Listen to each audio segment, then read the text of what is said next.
Good evening, everybody. Muy buenas tardes a todas y todos.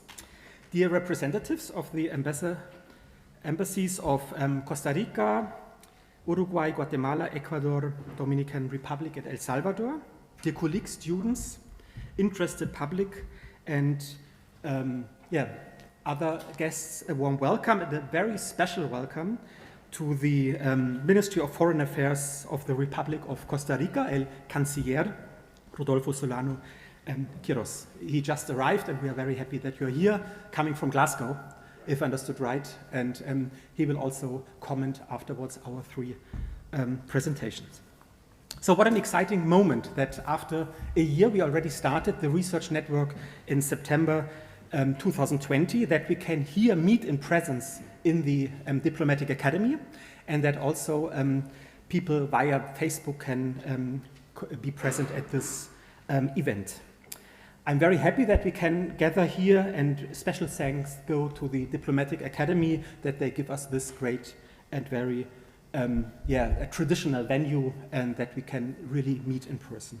My name is Ulrich. I'm professor of international politics at the University of Vienna and head of the research network, and I will guide you through this evening. We have four parts during the next 1.5 hours. We have some welcome addresses, 4 welcome addresses, 2 via video and 2 live. I will introduce in a moment those who present. Afterwards, a colleague will present the structure of our research network in 10 minutes, that you get an idea what we are doing and even more what we are planning to do. And also as scholars, and not only as scholars, as stakeholders, you are very welcome to collaborate with us. After this 2 parts, Preiser will facilitate a round of presentations. It's not an academic event what we have here, but we wanted to present a bit our research, and Preiser will also then introduce those who present and then commented by the Minister of Foreign Affairs, and we have also time for question and answers. And the 4th part is also very, very important. We have a vino de honor, a reception afterwards here in this room where we can also chat, and we can also pull down our masks. And I ask you, we were really urged by the Diplomatic Academy that during the event you wear your mask, and afterwards we can also, of course, to drink and to eat and to chat, pull it down. So in the first part, we will start with Professor Dr. Patrick Müller from the Diplomatic Academy. He's Professor of European Studies at the Center for European Integration Research at the University of Vienna, and also at the Vienna School of International Studies, and also professor here at the Diplomatic Academy. And he is, in a sense, our host. Thank you, Patrick, and he will direct his words in a moment to us. Afterwards, there will be a video message from Professor Jean-Robert Tyran. He's the Vice Rector for Research and International Affairs at the University of Vienna. By profession, he's an economist, and he will direct his words to us in a video. The second message comes from the head of the Department of Political Science, Professor Barbara Prainsack. She also, of course, at the University of Vienna, works in comparative policy analysis, and will also direct her words to us.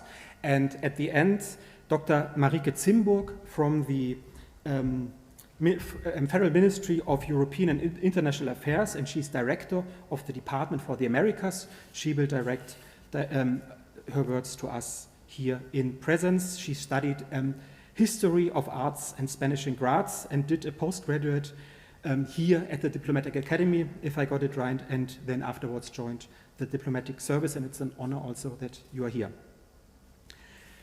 The last colleague I will introduce, and then afterwards the colleagues in the panel presentations will be introduced by Preiser, is Tobias.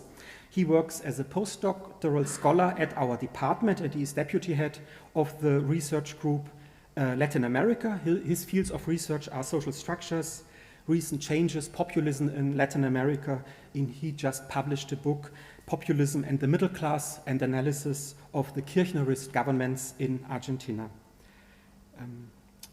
Yes, I leave it here, and want to, at the end of the introduction, would like to thank already some people.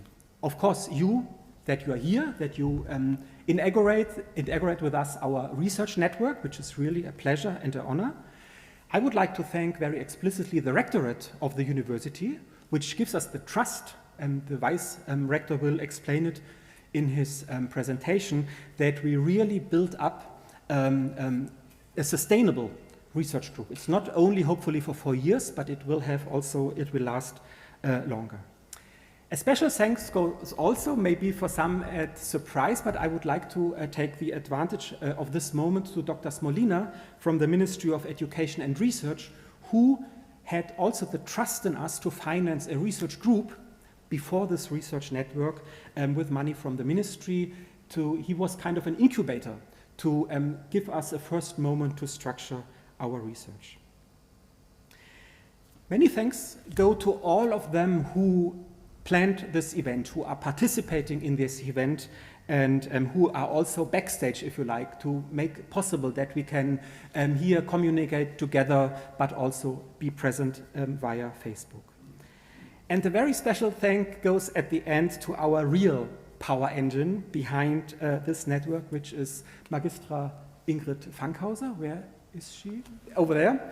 She really does the great job to bring us together, to write relentlessly emails, to respond. Thank you very much, Ingrid, for all your support. And then I hand over to Patrick Müller. Yeah, thank you so much, Ulrich, for this kind introduction. And dear Excellencies, dear professors, dear members of the research network, dear friends, it's a great pleasure as joint chair for European Studies at Vienna University and the Diplomatic Academy to welcome you here at the Diplomatic Academy at this kickoff event. And I would like to start with a quote of the Argentinian writer Manuel Puig, who once said that, ironically, Latin American countries in their instability give writers and intellectuals the hope that they are needed. Putting irony aside here, I think that in a very positive way, today's event, whose title reads Global Crisis in Latin America and How to Deal with Them, reflects this sense of purpose. It's not only that the research network will address pressing academic questions today related to a global crisis that we, of course, also in Europe are very familiar with, but it also looks in terms of practical solutions that are then relevant for policymakers and hopefully also for the people concerned. Located at Vienna University, the research network is committed to work across geographical boundaries, across academic disciplines, and also across the boundaries of the work of politics and science. And between the Diplomatic Academy and Vienna University, we have a very long-standing and fruitful cooperation. We have a joint PhD program like this network. It's interdisciplinary in nature, and we are collaborating on teaching, and also we have a joint professorship, and we also naturally also have very close ties to the Ministry of Foreign Affairs, so we are also very happy to see that you are represented here, and we hope to extend this collaboration also in this framework of the Forschungsverbund. And at the Academy, we are quite concerned with Latin America as a region, as a faculty, but also our students. We have some students who come to us from the region, and we have also experts on Latin America. I would like to point out Johannes, who is also here today, who teach on Latin America, and just last academic year we supervised a student from Mexico jointly in her MA thesis that looked at regional integration in Latin America by employing theories from European integration. At the Diplomatic Academy, we also strongly believe in the necessity to look at important questions through different disciplines. We have political science, economics, law, and history. So we're very committed to this kind of research, and I think you can add to it issues of global health, digitalization, which are all very important in a strongly connected and quite interdependent world. So I'm really happy to see that the research group or the Forschungsgruppe Latin America was now followed up by this research network, and I think it will create very exciting opportunities for bifurcation, for exchange, and for learning. And to conclude again with a quote, a Colombian writer, Gabriel Garcia Marquez, who, and this I learned myself, worked for some time as a journalist in Paris, summed up his experience by saying, the most important thing Paris gave me was a perspective on Latin America. And I truly believe that this very much also works the other way around. So in this spirit, again, I would like to welcome you all here, to congratulate you for getting this network together in the first place. And I wish this network all the success, that it will produce productive and stimulating exchanges, which can already start this evening. So welcome everybody, and thank you very much for the opportunity.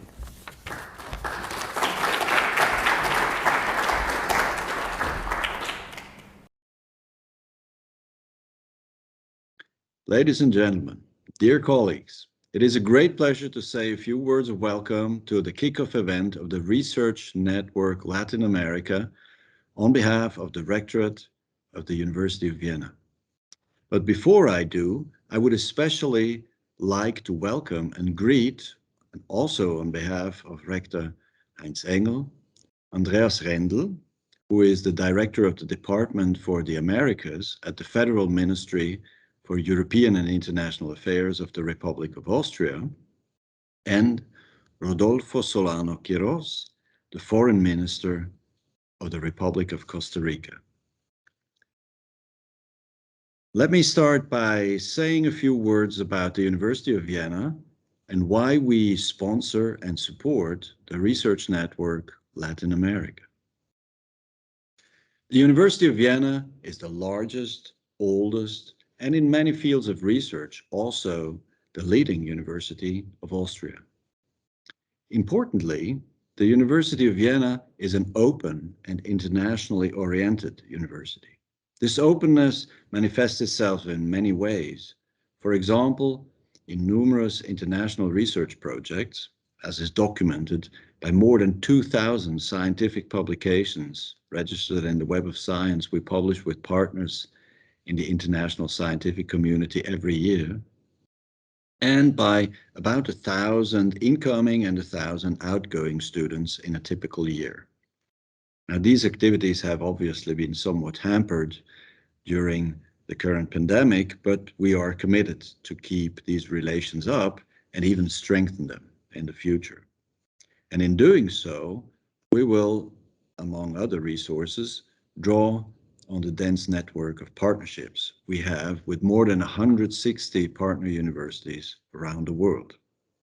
As you can see, we reach out to the world and we welcome students and researchers from all over the world at the University of Vienna.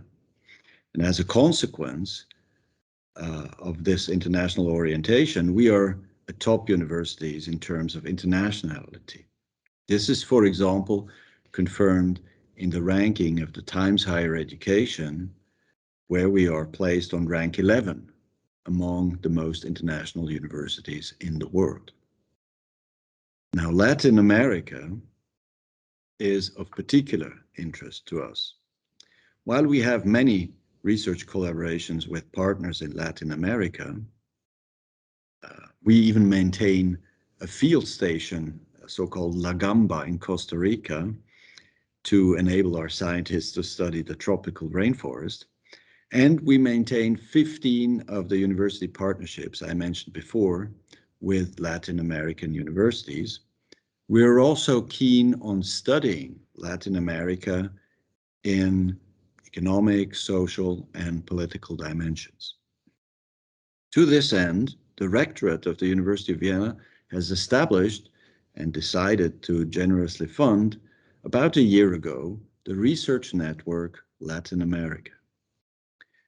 The purpose of this research network is to promote research on Latin America at the University of Vienna through many ways, through colloquia and conferences, to publications, through teaching. And all of this is funded both by the Rectorate of the University of Vienna and also by complementary third-party funding. The network will, as the name already suggests, promote networking of the relevant institutions and researchers in Austria and Latin America. A focus of the network is particularly on young scholars who will be awarded travel grants to participate in international conferences and also to visit our partners in Latin America. One important means of promoting exchange is to bring visiting professors on Latin American studies to Vienna. For example, this semester and in the summer term, Professor Johannes Waldmüller, who originally is from Vienna, but has been a professor in Quito, Ecuador, for many years. In addition, this semester, Professor Juan Grigera from King's College in London holds the Paul Lazarsfeld guest professorship at the Faculty of Social Sciences. So I welcome both colleagues very warmly, and I wish them much success with their research and exchange activities here in Vienna.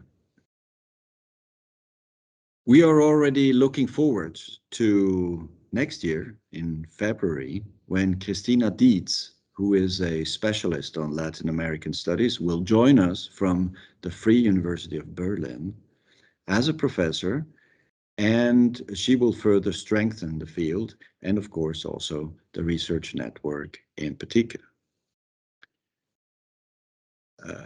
She will also strengthen our third mission, that is reaching out to society, and our teaching activities on Latin America. The network members are already heavily involved in providing courses to our students, and they plan to provide an Erweiterungskurriculum, so an additional offering to people who are not specialized in Latin American studies. And this is a 2-semester specialization for bachelor students, supposed to start in about a year from now in the winter term 2022. I congratulate and thank the head of the Research Network Latin America, Professor Ulrich, and his entire team of collaborators for their initiative and their enormous efforts to promote research, but also teaching and outreach activities on Latin America here at the University of Vienna. And now I pass on to the head of the Department of Political Science, Professor Barbara Prainsack, for her welcome address, with many thanks and best regards to her. Thank you very much.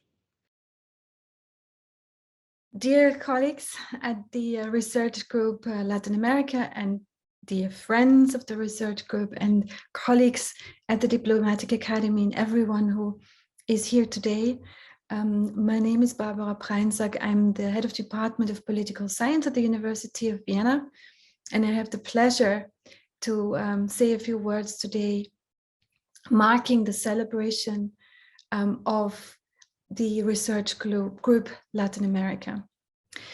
As our Vice Rector already noted, in a way, Research Group is not a good term for what we call Forschungsverbund in German. That's an instrument that the university uses and supports to support initiatives and research areas that are of particular relevance, that are particularly innovative also in that they are multidisciplinary, interdisciplinary, that they join and cut across different boundaries between departments and faculties and disciplines. And the research group, the Forschungsverbund Latin America, is really a source of pride for our department. It's a very relevant topical area of research. It is one that has already proven itself at our faculty and at our university in terms of being extremely active in supporting innovative research, both substantive research on topics such as illiberalism, democracy, climate change, but also in terms of methodological advancement, such as regular events held on decolonial methods. So in a way, it wasn't very surprising that this research field was awarded a Forschungsverbund funding. And I'm very, very happy to see that already in its first months, really, the Forschungsverbund has kept its promise already. It has created several formats for exchange, the seminar series, the colloquia, the network meetings. It has become, despite the very adverse conditions during the COVID-19 pandemic, a place for visiting researchers and a place for open exchange. So the topics that the Forschungsverbund is addressing and the timeliness and importance of the topics are reflected also in today's program. I'm personally, not only as head of department, but also as somebody who's involved in one of our university's COVID projects, particularly happy and grateful that the Forschungsverbund has been such a wonderful partner for us to collaborate on our COVID research. And I know that Isabella Radhuber will say more about that. So she will talk about COVID-19 in Latin America. We will also hear about climate change. We will hear about crisis management. So I think the choice of topics and the approaches that are taken methodologically and epistemologically and philosophically as well really highlight the excellent quality of the research and also of the societal engagement that finds its home in the Forschungsverbund Latin America. So you didn't come here to hear me, so without any further ado, I would like to wish you a very, very good and fruitful exchange today. I would like to express my thanks to everyone in the research group, in the Forschungsverbund, for their work, to have made it happen, and for their work that will continue to provide great value to the department, to the faculty, and to the university. And I look forward to continued collaboration and exchange. Thank you very much. Good evening, everyone. I now feel almost a bit weird being not two-dimensional, but I hope that's fine. Also, I'm not Andreas Rendel, as you might have guessed. He's the head of the Department of the Americas. I'm the head of the unit of Latin America and the Caribbean. Also from my part, a warm welcome. I will not enumerate all the dignitaries here, so I just limit myself to all protocols observed. I think that should be okay. I will be brief in my remarks and quite candid on some points. So, for example, as to Austrian foreign policy, we in the Department for the Americas feel that sometimes Latin America is a little bit like a slightly neglected child. The reasons for that, some of them are as simple as they are obvious. It's far away, which means traveling is cumbersome, it's expensive. That goes for both sides. then especially in terms of our transatlantic relations, very often the dealings with the US blot out a lot of other issues that go on that continent. That's a factor that's, we can't deny that, that's as it is. Then also some of the issues closer to home appear more pressing, so that altogether sometimes fosters the idea of the neglected child, which of course my colleague Andreas and I try to change as much as we can. But there's another crucial point, and that is just, as you might have noticed, he and I, we are 2 for 34 countries, which also means that we simply don't have the time to go in depth, to do research, and this is something where the Latin America research group might come in, because, and you might become a very important partner for us, because the thing is, you can do research on a scale we simply can't. We just don't have the manpower, we don't have the time, we can't do it. Also, we just don't have the time to read an 80 pages paper. It's just not possible. But the thing is, if important topics are presented to us in a digestible way, which we can work with, then we can be the platform, we can be the liaison to forward this to the fora, to the political bodies that take decisions. That might be the EU, that might be the UN, where we have, of course, our colleagues, and that is something we definitely can do, but we need to be fed the according food, which means in a way that we can work with. There's also another point. As I said, I will be quite frank. The research on Latin America for a very long time, and to a certain extent to the present, tended to be rather left-leaning and ideologically fraught in a certain way, which means there are some things we just can't work with. If, for example, we receive a paper to make it a very crude example, who tells us that the Maduro government is exemplary, it's not something we can work with. And the same goes for some voices of the religious right, where we also from time to time receive comments on issues. It's not something we can work with. But if we are presented, let's say, if we are presented works on issues that are of a present relevance, for example, everything to do with gender issues, with democracy, human rights, environment, and so on and so forth, this is something we definitely can do about it, in the sense that we concern our colleagues with it in the relevant international fora, and we can try, I'm not naive about it, but we can try to really make it work and to change one thing or another on the ground. By the way, from the topics I mentioned, another topic that's getting more and more pressing is China's influence in Latin America.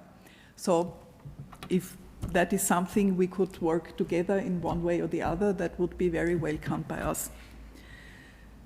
Yeah, actually, that's all I have to say.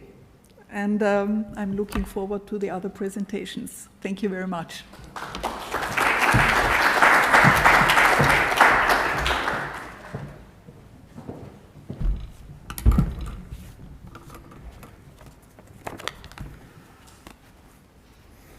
So, yeah, once again, also from my side, bienvenidos a todos y todas. Thanks for the nice words to everyone who's here and also the ones who can't be here. My name is Tobias.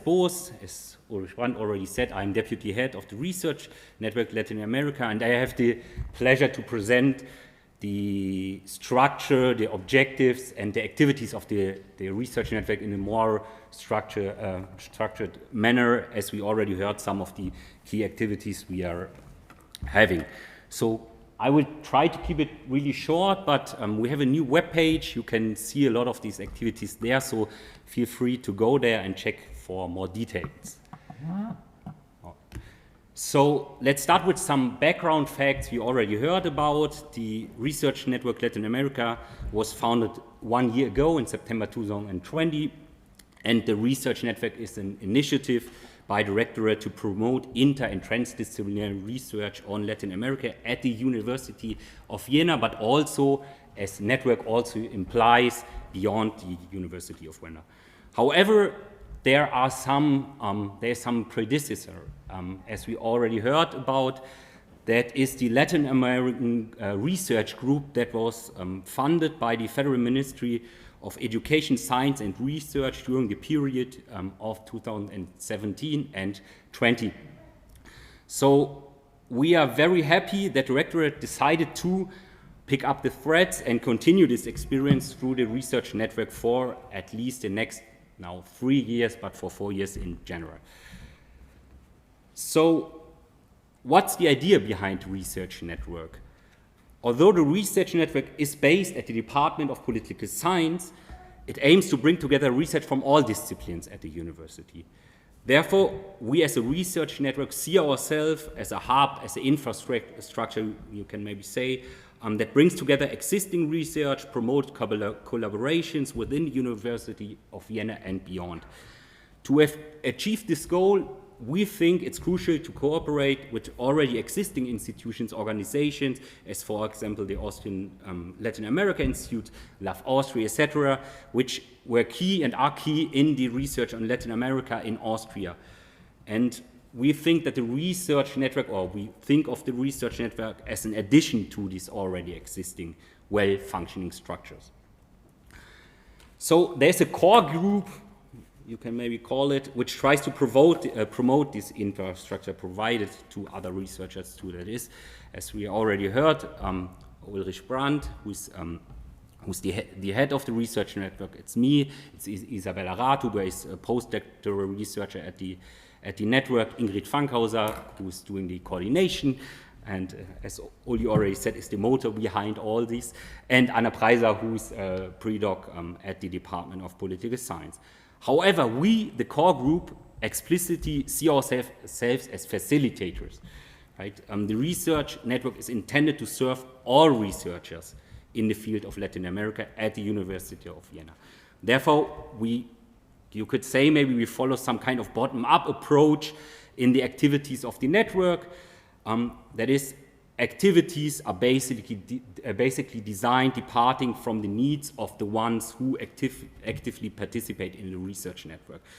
And in this context, as Vice Rector Tyran already said, we really want to emphasize the importance of exchange between researchers at different career stages.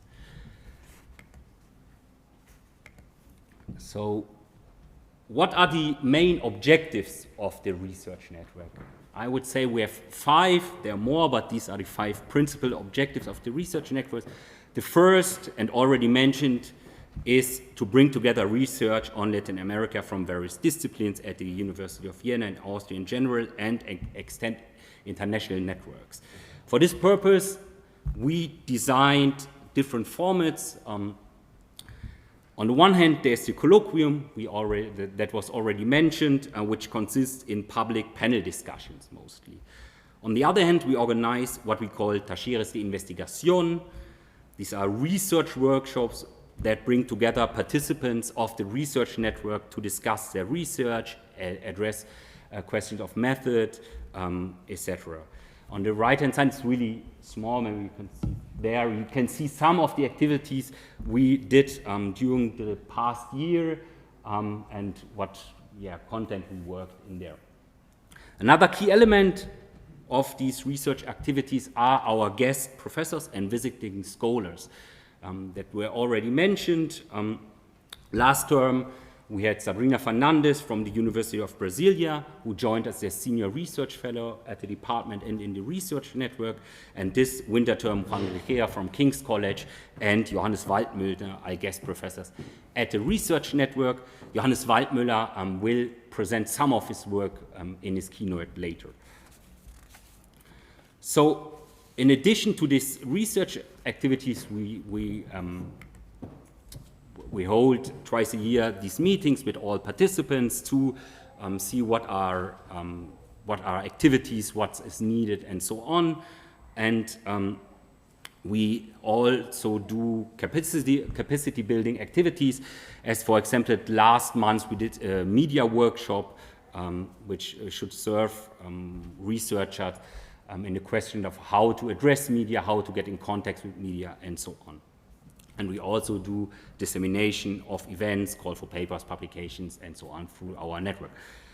So the second objective of the research network is the application for third-party funding, to organize conferences and other ways of exchange, and this goes hand in hand with the network's third objective, which is the cooperation with non-academic stakeholders. Currently, there is, for example, the Solpan Plus project under the lead of the research network. Isabella Radhuber, who is here, will present some of the first insights of the project in her keynote.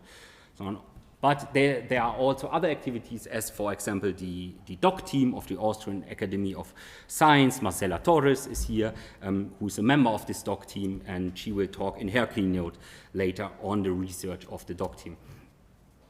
The fourth objective is to promote research-led teaching at the University of Vienna. Here we try to make already existing contents visible through a catalog with Latin American relevant contents and collaboration with the WITS, which is the Vienna Doctoral School of Social Science at the Faculty of Social Science. And furthermore, we developed that what the Vice Rector already mentioned, a transdisciplinary extension curriculum, which will be open to all students of the University of Vienna and which is currently under evaluation. And the fifth object of the research network is to make the results of our scientific work accessible for a wider audience, and there are two principal activities. On the one hand, this is done through media, and here we already established very, very good links with journalists during the time of the Latin American Research Group. We hope that the research network can serve as kind of point of contact for journalists who need expert opinions on Latin American related topics. And in the future, this was one of the outcome of the capacity building activity we did last month, is the idea of a kind of Stammtisch, as we call it in German, that would be a regular meeting between researchers and journalists, where we can give background informations, talk about upcoming political events, interesting topics like climate change and geopolitical changes in the region, and so on. And on the other hand, a lot of the research network participants collaborate within the science series of the Austrian Latin America Institute based at the Volkshochschulen Wien. To sum up, I think we can proudly say that we had a really busy but productive start setting up the main structure of the Latin American Research Network over the past year, and we look forward to welcome you all in the different formats that the network offers. If you would like to learn more about the activities, I already mentioned it, you can visit our website, the new website where you find events, publications, and so on. Or if you have further questions, I think during the Vino of Honor there will be the possibility to approach us and we can talk about it. So again, thank you all for coming, and I wish us a lively discussion with the upcoming keynotes. Thank you. We changed a bit the course of the program because I just learned that the Minister Solano Quirós has another appointment, quite busy. So I ask you now if you to direct some words to us, what you learned maybe in the last minutes, what is your perspective on this, and afterwards we start with the other presentations. Please.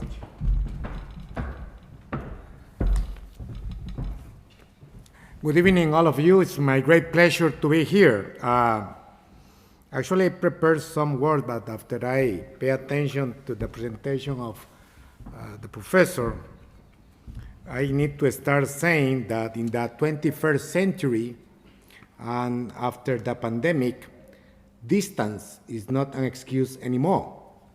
And there's not any reason to create not only an academic research platform, as I just heard from the distinguished professor, but most important is to create a smart green and blue strategy, not to discuss about global crisis in Latin America and the Caribbean. We cannot understand Latin America if we don't understand that the Caribbean is part of Latin America. And if we check the map of Latin America, more than 70% of the Latin American countries have Caribbean coast. So the name is wrong. It's Caribbean and Latin America. This is my first comment regarding with that. So instead of talk about crisis in Latin America and how to deal with them, I want to propose another title. How can we understand each other? How can we understand Latin America? But most important, how European Union can understand between them to understand Latin America, and I said before, the Caribbean and Latin America. I am very pleased to participate in this academic space that is very important for diplomats. Perspective is a very important tool for diplomats. And in the present times, not only diplomats, but all public servants have a early morning fighting between urgent things and important things. And it's time to start with important things, not urgent things. The COVID pandemic has brought global challenges for all of us and grief to the entire humanity. 20 months have passed since the first case of COVID-19 was detected in Latin America and in the Caribbean. The spread of the virus in the region show us that health systems and disrupted the social and economic life. The crisis in the Caribbean and Latin America, harder than any other region in the world, largely because of its pre-existing economic and social weaknesses. As a result, the region, my region, has lost over 1 million lives and suffered a drop in GDP slightly below 7.0% between the last 2 years. The pandemic also showed a reality was present in Latin America, in Washington, in Tokyo, and in Vienna, inequality. In Costa Rica, we also said that when it's raining, it's important all people finish wet. But in the present times, it's raining, but only few people finish wet. So one of the highest risks is how to fight with inequality. And this is also one of the topics I want to invite researchers to focus on. Because when we talk about inequality, we need to talk about the economic and social model, including FTA platforms, global tax systems, and even OECD policies. And I'm talking on behalf of a country just joined the OECD as the third aid member, the fourth in Latin America, but the first in the Caribbean region and in Central America. So you can imagine, my dear friends, the huge responsibility Costa Rica have in share and spread the best practices of experiences in the region. That means a smart, soft diplomacy that in the case of Latin America is quite important right now. In the European Union, you speak a lot of languages and dialects, but you were very successful in creating an integration system. In Latin America, we speak the same Spanish language, we have the same historical background, but sometimes we don't understand each other. So, to prepare research and understanding about Latin America, it's important to introduce the main aspects of our mindset to understand what's going on not in a conflict region. It's in a region of high opportunities. I am the Minister of Foreign Affairs of Costa Rica, so allow me to speak about my country a little bit, otherwise I can be fired. Coincidence between Costa Rica and Austria. You are around 80,000 square kilometers. We are around 52,000 square kilometers. You are around 9 million population. We are 5 million populations. We have a Nobel Peace Prize. We got the Earthshot Prize from Prince William's 2 weeks ago. And yesterday we announced the creation in the COP26 of the biggest protected area in the Pacific. I'm coming up from a country that decided more than 72 years ago to abolish the army and decided to invest in education, health, housing, well-being of the people.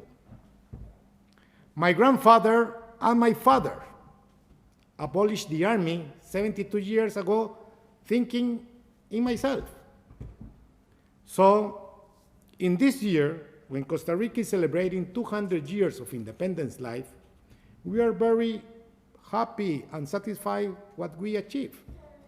But also, we know that we did big mistakes and we need to face the new challenges. So, the question we have right now in the table of our houses is, what can we abolish now for the future generations? And we decide to abolish fossil fuels and create a green and a blue strategy through a decarbonization national plan. 50 years ago, Costa Rica decided to stop the nonsense deforestation. And today, 70% of our national territory is covered by forests and 30% is protected. So, here the first clue to understand Latin America. Yes, we can, as Obama said. If we did, we can reply this in Haiti, we can reply this in the Amazons, we can reply this in the south part of Mexico. The pandemic also shows in Latin America a reality that was there. But maybe sometimes, because it's not in Netflix, we didn't see. The access to education. During the pandemic, we have two young generations. Girls and boys, young people that can have access to virtual classes using internet, and the other half, they don't have this opportunity. That means that we are in front of a lost generation. And if we are in front of a lost generation, this is a bill the region and the whole world will pay in 10 years from now on in terms of economic and social consequences. I mention this because understanding Latin America or facing the crisis in Latin America means that we need to act right now. Yesterday, my president, during his speech at the COP26, when we were walking through the podium, he just said to me, I will change my speech. I told him, don't say that to your Minister of Foreign Affairs 5 minutes before you are going to talk. Don't tell me that you're going to change the foreign policy of Costa Rica, and I don't know. He said, no, I'm just going to put some spicy to my message. And he started with this expression: if head of states, if diplomats were working for the private sector or for an NGO, all of us will already fire.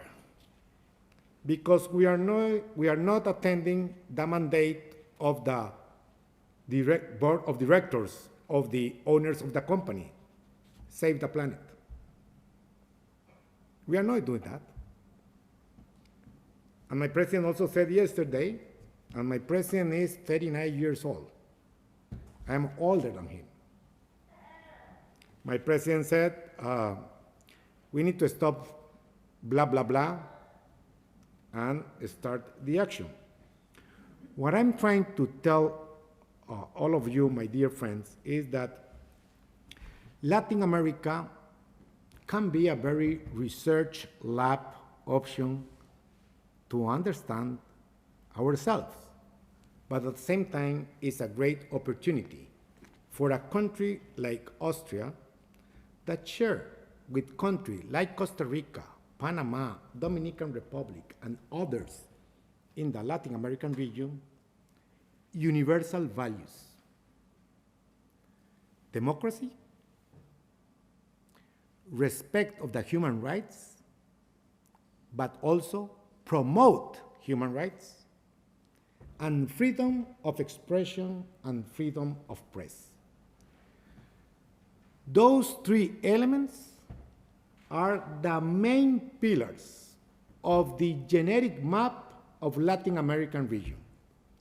Can we, as Latin American region, accomplish that idea? In the current situation, sounds complicated.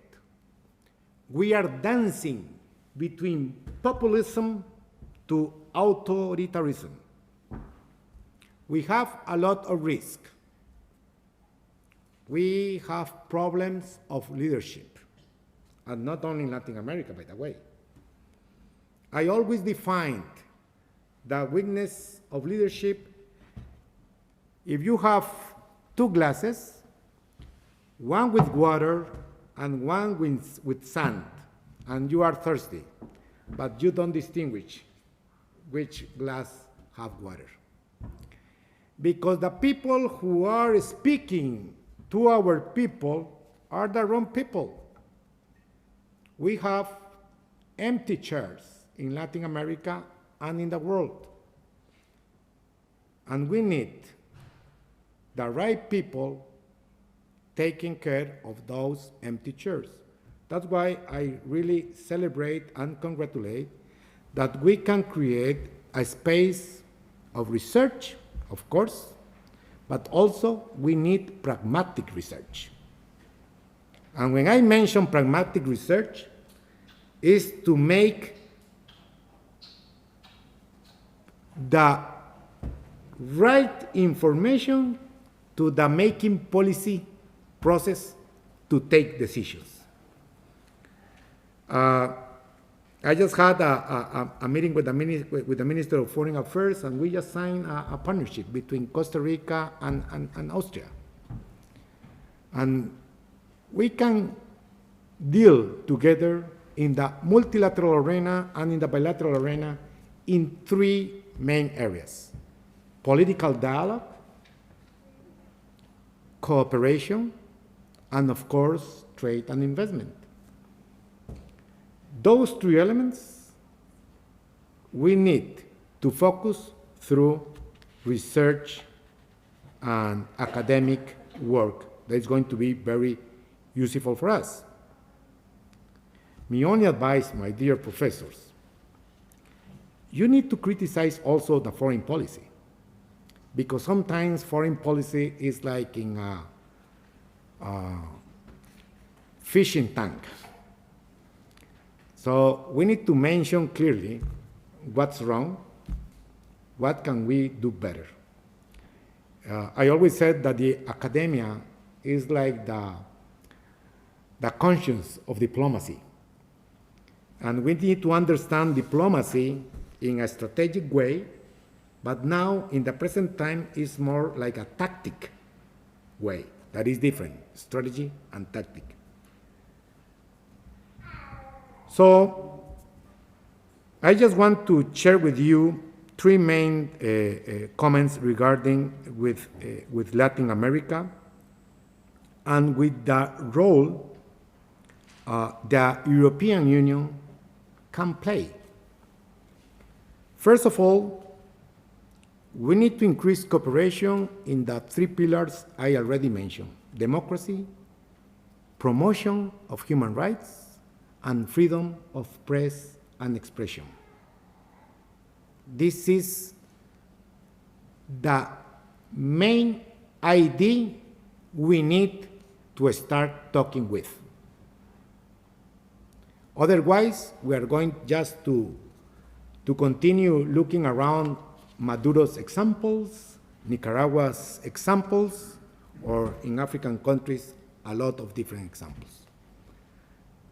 Those principles, those pillars, are not under any negotiation, because it's about human dignity. It's about respect ourselves. The second comment I want to share with you is to understanding Latin America, we need to establish, and I have to insist in this, a smart, green, and blue strategy. Even Austria don't have oceans, have a lot of opportunities in that area. It's innovation, it's creative. Can Austria develop a smart blue diplomacy? Of course, yes. In the case of Costa Rica, we have a small island called Cocos Island near Galapagos. The island appears in Jurassic Park movie. That island gave us 11 times the size we have in mainland. Means 500,000 square kilometers in the Pacific. The future of our food safety is in the ocean. The future of the medicines we are going to need are going to come from the oceans, from our biodiversity. Austria have a great pharma industry. So, do Austria need ocean to understand the need of the blue agenda? Of course not. And also, we need to create a triangular cooperation platform. How two countries like Austria, Costa Rica can impact in a third country for the well-being of the people. And the third comment is regarding with trade and investment. Right now, there are two high concerns of the young people.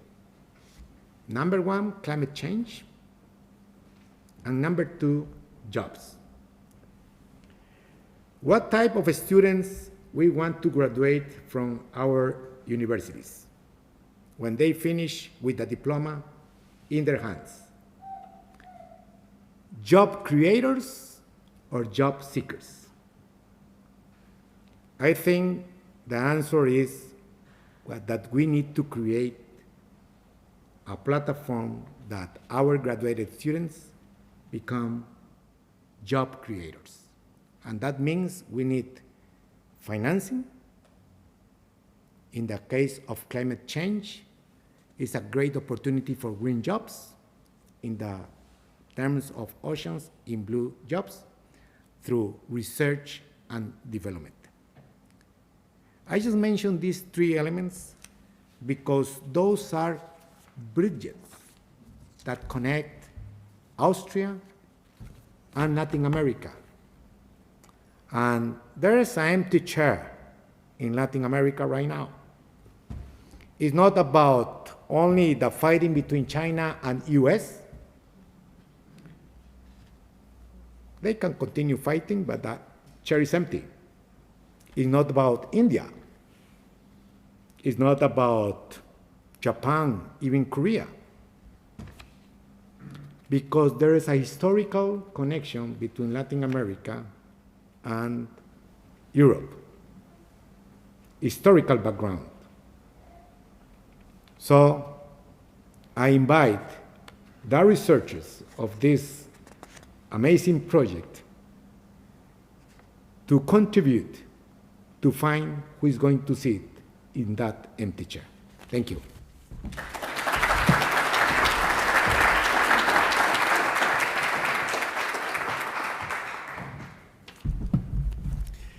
Thank you so much, Mr. Minister. This was really instructive, amazing, and a very well thought also exchange of experiences. And thank you that you have been with us. I know that you have another appointment. You will leave soon, but I hope that we stay in touch also via your embassy. And it was an honor to have you here. Thank you very much.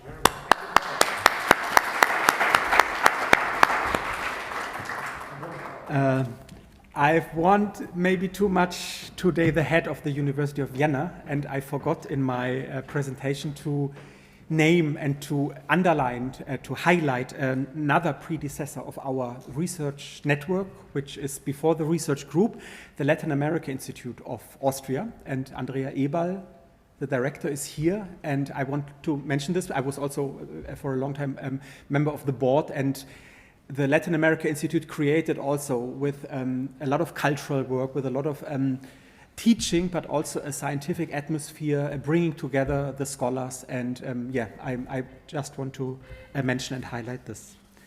So we come now to the third part of our evening. The fourth part is then the brindis, the vino de honor.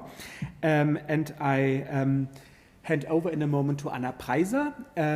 The idea is not to present you academic work. This is not an academic conference, but to give you some insights of our research. The presentations will be very short, 10 minutes each, and afterwards we will also have some time to discuss. One presentation will be also online prepared because the colleague cannot be here, and I ask now Isabella Radhuber, Marcela Torres, and Anna Preiser to the podium, and Anna will chair the session. Please. A very warm welcome also from my side to this kickoff event of the Research Network Latin America. I have the pleasure now to present to you three colleagues who will give you some insights into the current research topics on Latin America. So first, you will hear the talks, and then afterwards there will be also time for some questions and answers and some discussion. And also I want to welcome the people who follow us via Facebook, because there's a live stream also going on. So also afterwards, people via Facebook can also post their questions into the chats, and we will receive them here also. So first, I'm happy to present Marcela Torres Heredia. She is doctoral student at the Institute of Cultural and Social Anthropology at the University of Vienna, and she holds a doc team scholarship of the Austrian Academy of Science, together with 3 other colleagues. Marcela research focuses on knowledge forms, feminism, social inequality, and intersectionality. And she will give a short presentation with her title, Recognition of Knowledge Forms and Political Organization, Key Elements for the Management of a Crisis. Marcela, the floor is yours.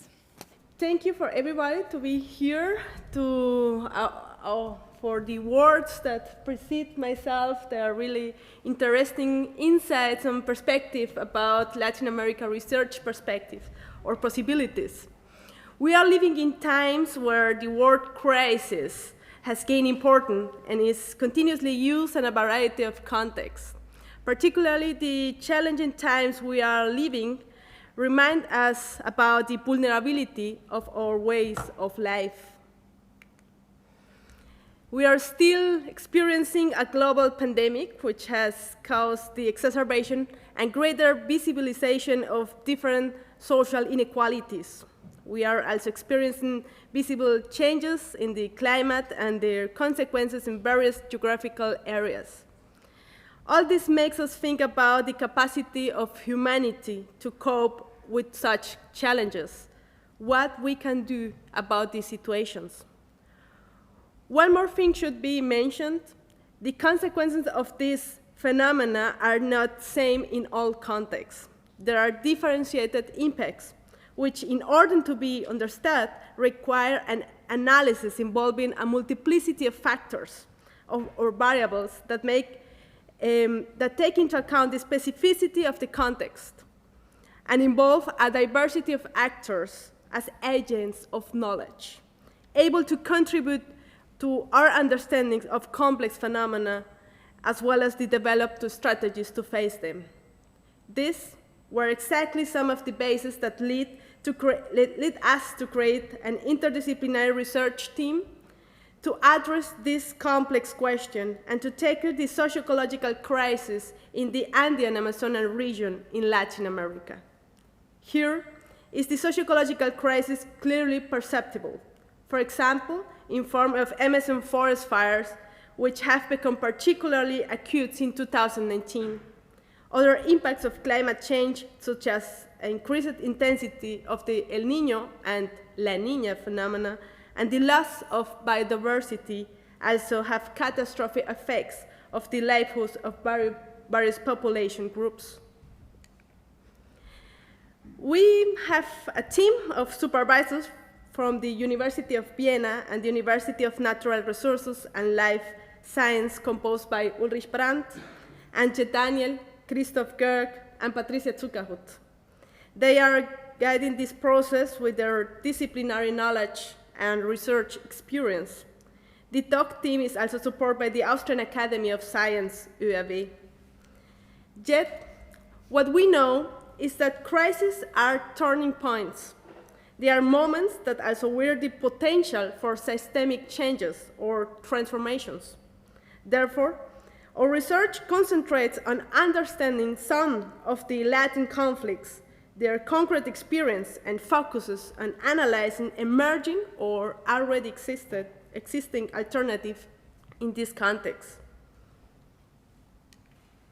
Our research team is composed by Tamara Ataca, Marillasa, Valerie Lenicus, and myself, Marcela Torres.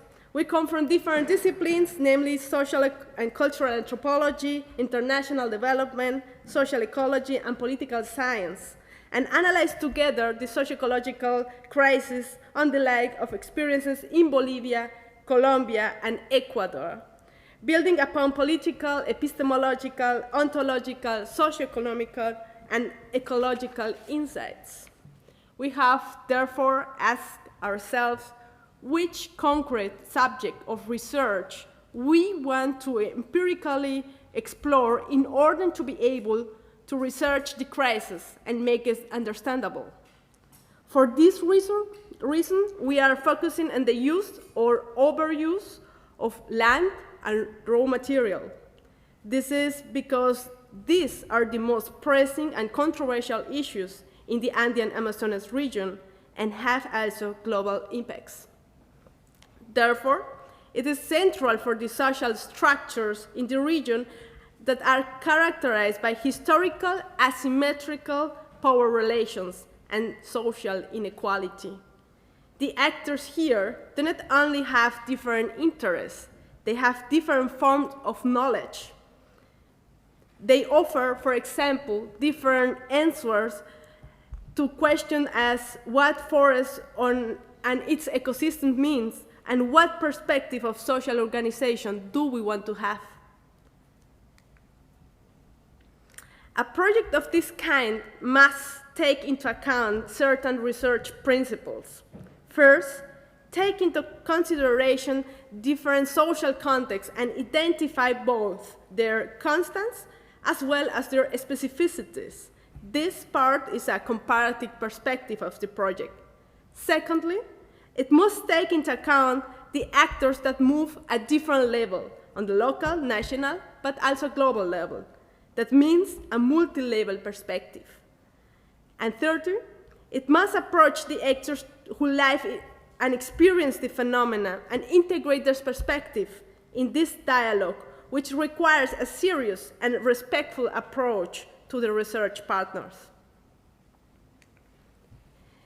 Today, I am going to talk briefly about the specific context in Colombia, the north of Cauca.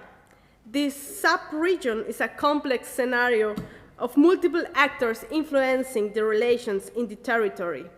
We have the state, we have national and transnational companies, non-governmental organizations, armed groups as leftist guerrillas, paramilitary groups, drug traffickers, and national army, several private sectors leading different extractivist activities, and local communities as indigenous, Afro-descendants, and Pathan communities. As we can deduce from this brief description, this is a really contest scenario with different levels of conflicts, as well as interesting experience that responds to these conflicts. Before we talk about these answers, I'd like to briefly mention one important issue, that is the question of knowledge. Forms of knowledge are not neutral, nor are a result of evolutionary processes. That means that some ideas do not impose themselves on others as a natural or linear process.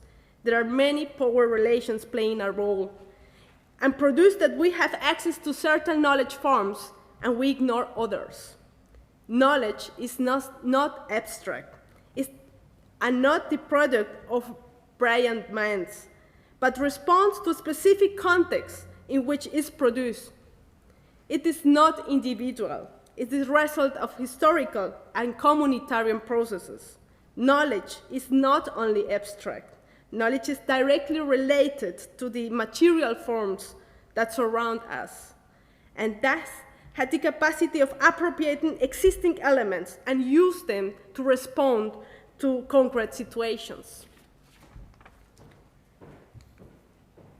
Returning to the north of the Cauca and the ways in which the communities respond to the different conflicts they face, I would like to give just a couple of examples. One of them are the guard groups from the indigenous and Afro communities. They are unarmed civilians groups with many functions. The presence of these groups in its knowledge of the territory where they live allow them to detect early threats and prevent their distribution throughout their territories.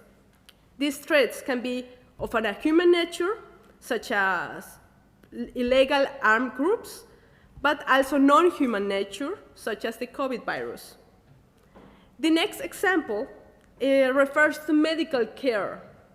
The pandemic produced the strengthening of traditional medicine to attend the different symptoms of COVID, as well as other diseases, resulting to the collapse of the health system.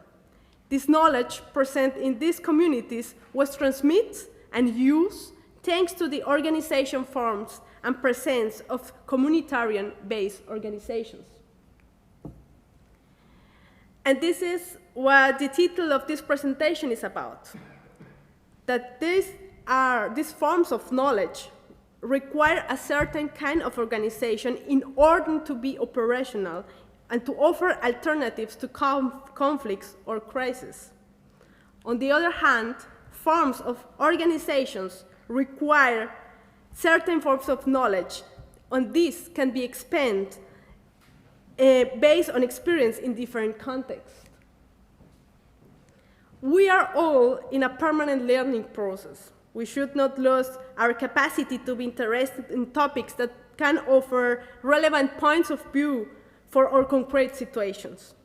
In this sense, this is the task of research, to be respectfully open to other forms of knowledge until recognize new possibilities on it.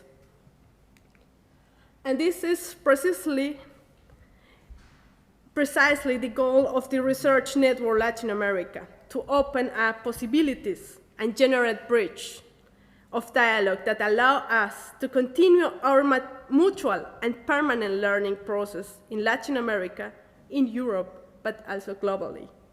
This platform is now open, and it is a wish of all of us who participate there to keep expanding it and to keep learning from each other. Muchas gracias.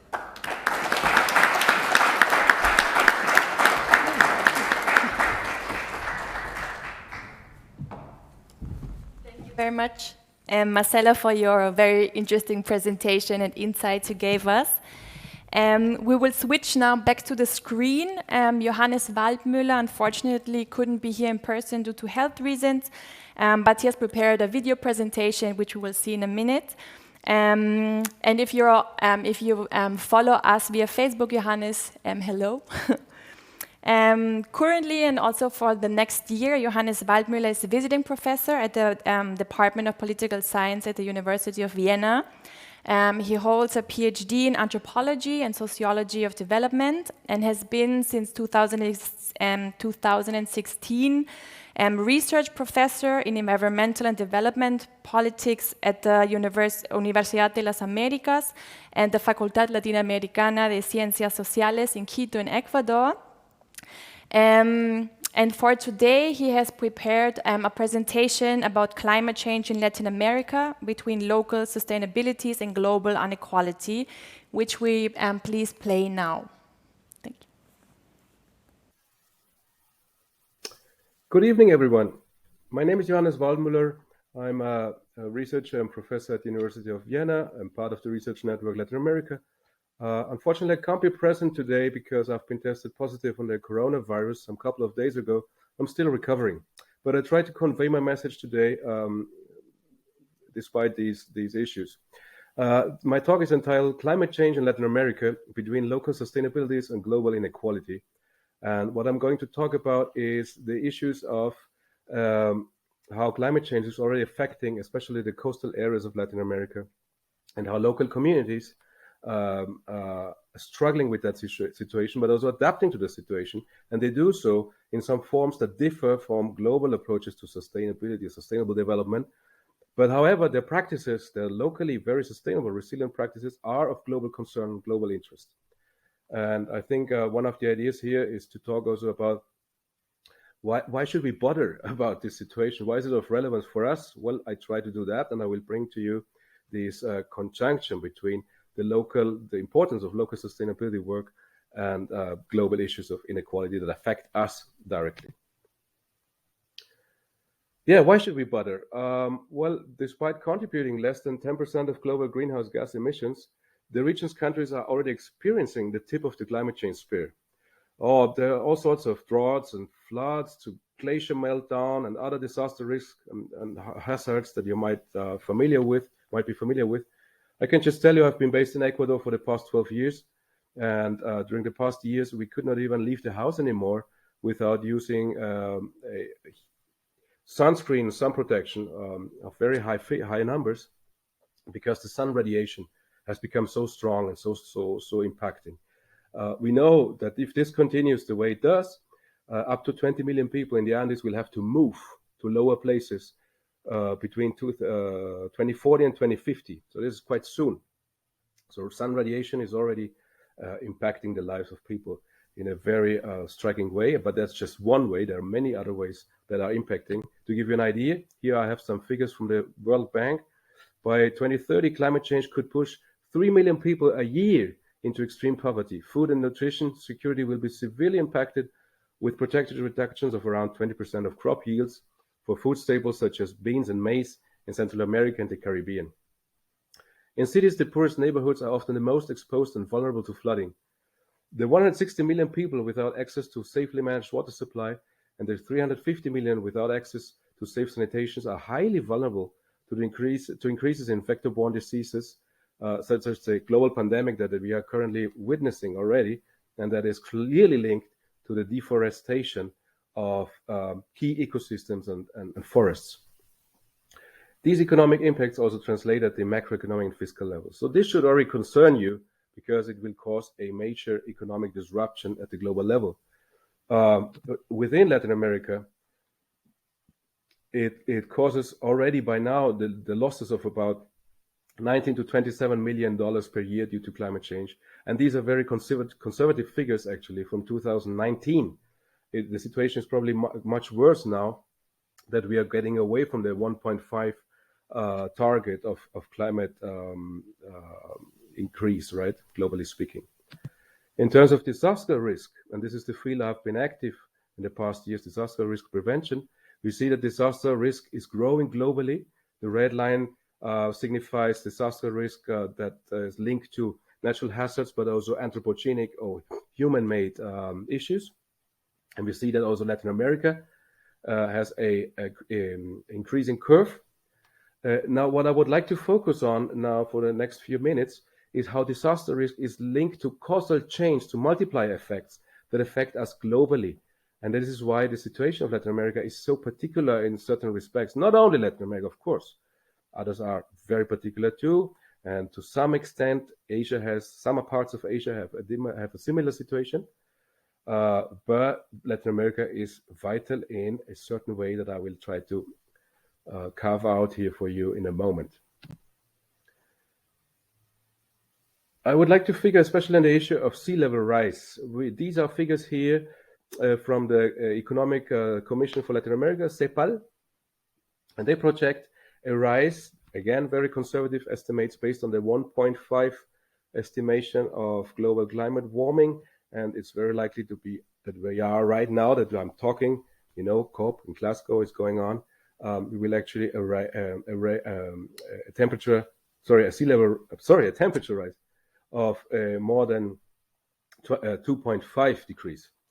In Latin America, sea level rise is expected for about 24 to 30 centimeters up to 2050 and up to 2060, 2070, between 40 and 63 centimeters. What does that mean? Well, on the one hand, we will lose probably cities and whole coastlines that will be just flooded. But in addition to that, and that means, of course, the displacement of millions and millions of people. But in addition to that, some of the most vital ecosystems are directly affected, such as mangroves. Mangroves are extremely important. They are key for the reproductions of our oceans because all different maritime species reproduce within their roots that are so rich in O2. And those mangroves act as bioshields, protecting especially coastlines from floods and earthquakes. However, mangroves cannot cope with such a sea level rise of more than 40 to 45 centimeters. They will just go extinct. And if they do, our oceans are in a real danger. And since the oceans are the most important carbon sink that we have on Earth, that will affect us also here in Austria. And we need to understand how we can preserve those coastlines in a better way, also in Latin America. However, we have already lost by now at least a third to a half of the mangroves worldwide, and we have lost them to human activity, to the expansion of shrimp farms and agriculture especially. That is an issue also for us since the EU is continues to conclude free trade agreements with countries that are not necessarily prone or eager in protecting the mangroves, and that is a huge issue, right? In order to receive more seafood and other produce here in Europe for our consumption. Who are the communities? Who are the people that live actually on the coast? And this is something that is really worth being recalled. The coastlines of Latin America are inhabited mostly by Black Afro-Americans, people that were forcefully transported from Africa during slavery, first to the Caribbean, and from there all around the continent. And that is really an issue because it is an issue of historical inequality. And those communities are now well, historically, they have already been the most marginalized, impoverished, poor, excluded parts and segments of the populations. But now they are, in addition, extremely threatened by climate change. However, those Black communities have developed over centuries very sustainable and resilient forms of survival within their coastal environments. They go way beyond the practices that we have, what we call sustainable development, created in the north, in the global north, after the 1970s, 80s. Those practices in the south have been in place for, as I said, for centuries already, and are linked to cultural issues of survival and cultural expressions and traditions that are very important. So these forms of local sustainability suddenly render the issue of climate change a matter of global concern, and especially so in the context of historical inequality.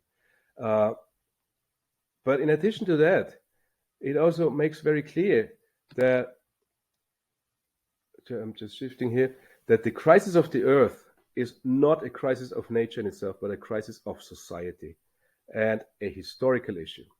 The chief causes, I will quote here John Bellamy Foster, already from 1994, the chief causes of environmental destruction are social and historical, rooted in the productive relations, technological imperatives, and historically conditioned demographic trends that characterize the dominant social system.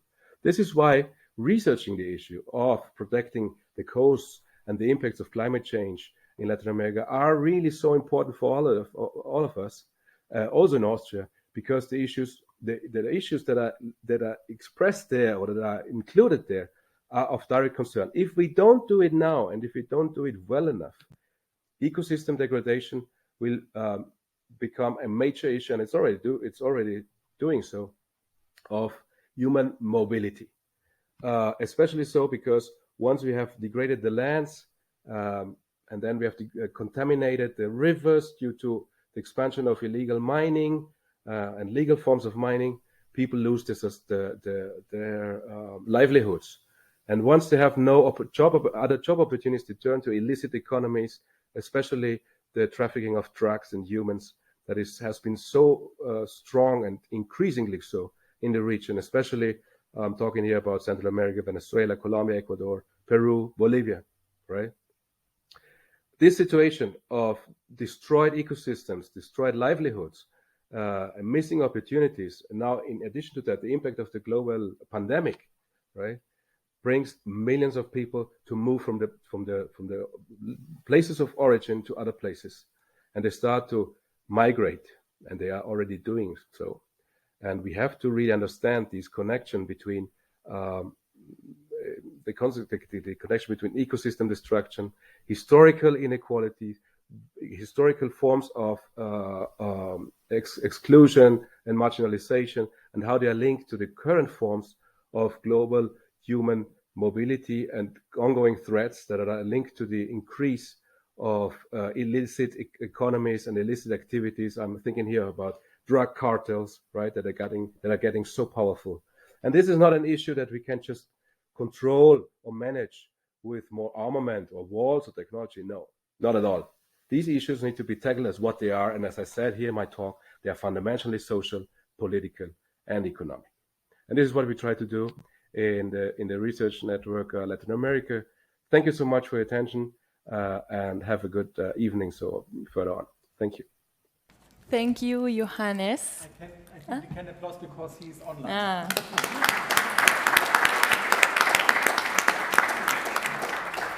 We're lucky you were able to pre-prepare the video. Thank you very much for that. And now I have the pleasure to introduce Isabella Radhuber. She's postdoctoral researcher at the Research Network Latin America. She holds a PhD in political science. She was Marie Curie postdoctoral fellow at the University of Cambridge and the Autonomous University of Barcelona. In her research, she focuses on resource politics and broader questions of democratization, and recently also on the COVID-19 pandemic in Latin America and Europe. She coordinates the Latin American Research Consortium on Society and COVID-19 within the project Solidarity in Times of a Pandemic, and will give today some insights into their first findings. Thank you so much for the invitation. and thanks for the opportunity to present first findings from our research.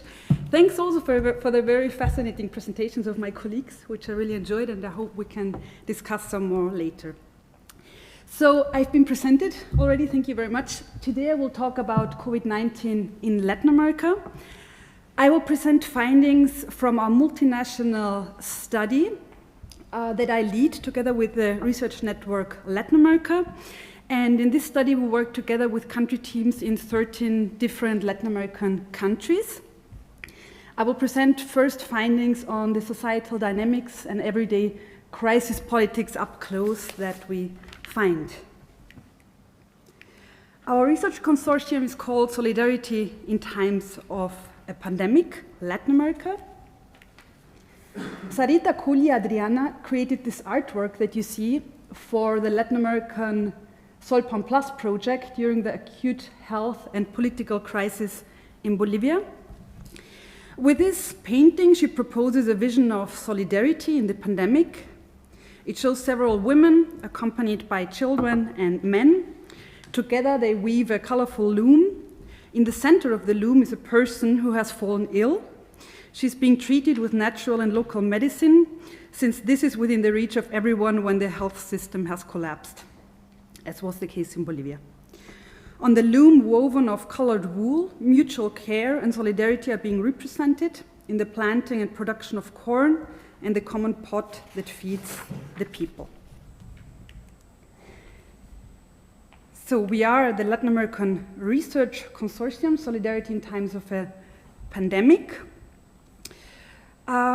We have a European sister project of Solpan, and our Latin American consortium involves country teams in 14 different Latin American countries. We are a team of almost 100 qualitative researchers from a wide array of disciplines from North America, the Caribbean, Central and South America.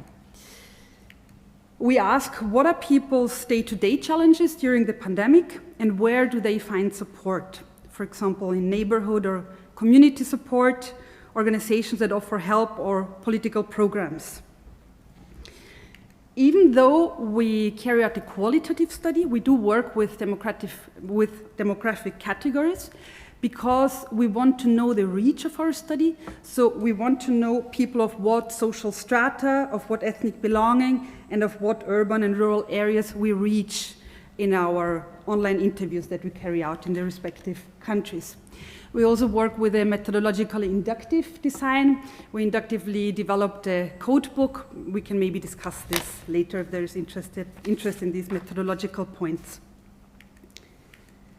So conceptually, we do understand the pandemic as a crisis, as it has high levels of threat, uncertainty, and urgency.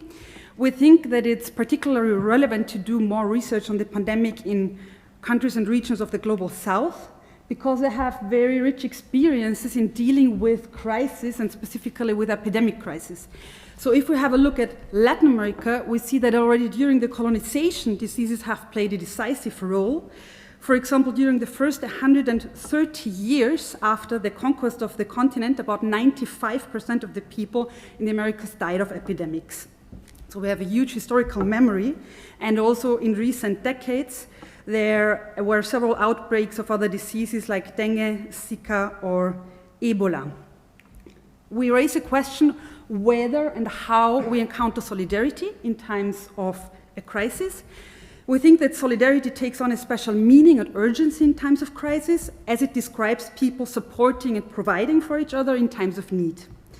Solidarities can act as the ties that bind societies, often across societal division lines. I think this is particularly important as during crisis, governmental power often proves to be limited.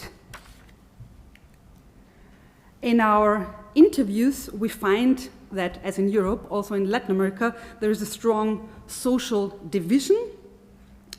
Our interviews in Mexico and Brazil show that people especially differentiate themselves from others who they say that disbelieve the pandemic or the pandemic measures. people who would not comply to the measures. However, there are also unifying factors, and our colleagues in Mexico and Brazil find that especially when people start to perceive social inequalities and the needs of others, they start to strengthen mutual ties. One example of such inequalities is informal labor. So millions of people around the world belong to the informal sector, and without being part of a state registry, aid cannot arrive in an adequate and timely manner. In Bolivia, for example, our partners talk of a complete and general absence of the state in this context. Also in Bolivia, our research team evidences that there is a lot of self-organization. For example, when it comes to the provision of food, to the organization of social control, or to the use of traditional medicine. They tell, for example, in a rural region in the Bolivian lowlands, that as stores had closed, people started to feel obligated to share things with people and with neighbors, especially things that are not planted in the territory. Then in another interview with a person belonging to an indigenous community in the Bolivian lowlands tells that they even established checkpoints at the entrance of the community. So they established a sanitary control point where they fumigated with a chemical they had bought with alcohol or chlorine. However, they state that it was almost in vain, almost everything that has been done, because the community was still hit, because COVID-19 still hit the whole town. Here I have another example that tells how people self-organized social control in rural villages. Rather than reading it out, I would give you some time to read the quote.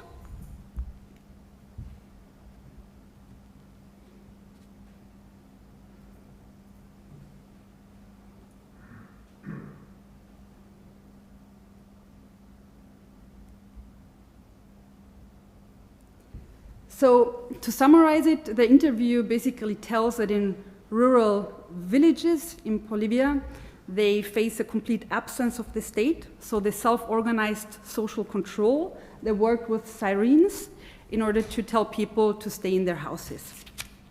We also have examples on the use of traditional knowledge. So people also from an indigenous community in Bolivia's lowland tells that they used ancestral knowledge of how to prepare medicine, in particular a tea of the bush. Only the older people know how to prepare it, and they tried to cure diseases and also COVID-19 with this tea. So we see that self-organization plays a very important role for the daily sustenance of life during the pandemic. Amidst the pandemic and also political crisis that hit Bolivia, for example, at this time, our Ecuadorian research tells that they find that the role of emotions was very important for communitarian and state support.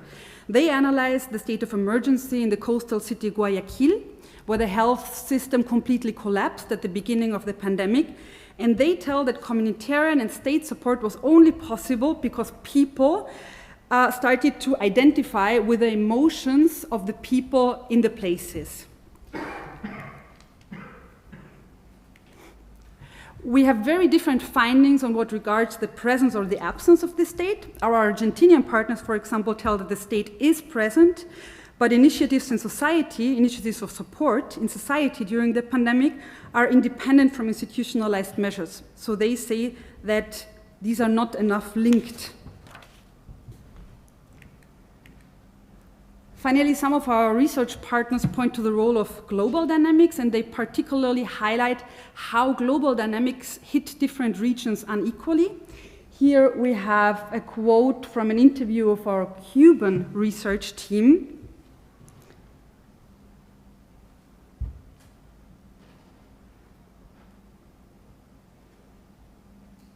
So they basically tell that they lived a situation of scarcity during the pandemic, which they tried to handle during the pandemic, but it led to constant queues, which has been problematic at the time. Most of our researchers and research teams point to the wider context, not only the global dynamics, but also the wider context in the countries. So as I've mentioned before, in Bolivia, the pandemic hit the country amidst a huge political crisis, but also in Colombia, our research partners tell that the pandemic hit the country amidst a social and armed conflict. So in Colombia in 2019, the poverty rate was of almost 30%. So it was almost 30% of the population who lived with $5.5 a day. And from 2019 to 2021, this percentage increased by almost 7%.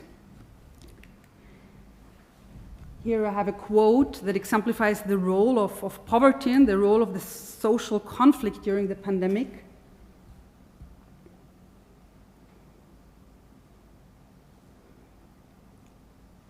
So it basically says that in conditions of poverty, it is impossible to comply with quarantines. Our Colombian research team also follows that solidaristic actions are actually a resistance, a form of resistance to the conflict. In this interview, they give another example of this practice of resistance.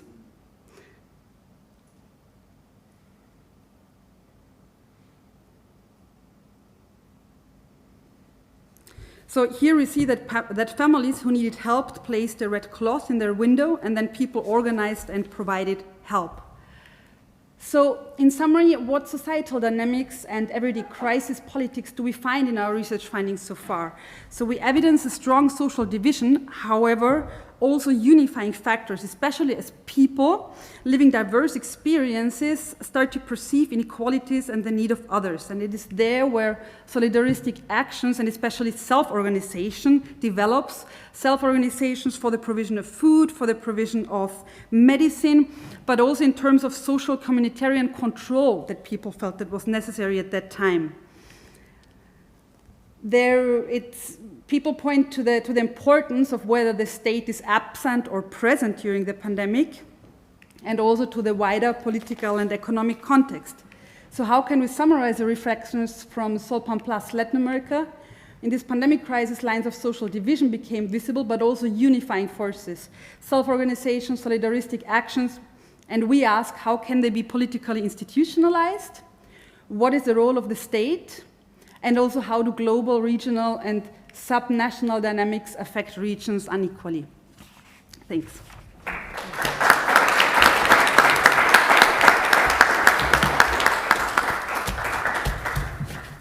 Thank you, Isabella.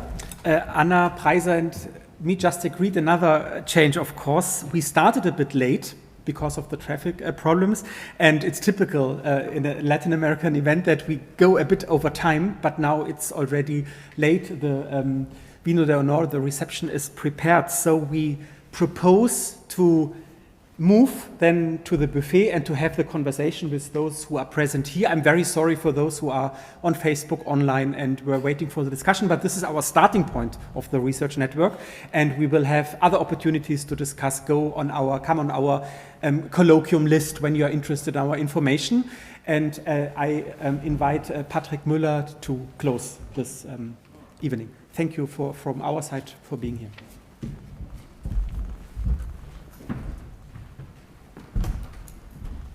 Yeah, thank you very much. It has been really fascinating to see how much is already going on in this research network that it is just starting. In my own field, we learn a lot and study in-depth institutions and tend to look as to institutions for solutions. I think it's fascinating for me also as a scientist to learn so much about practices and social self-organization. But without much further ado, after so much talk about crisis, I think I have finally some good news for you.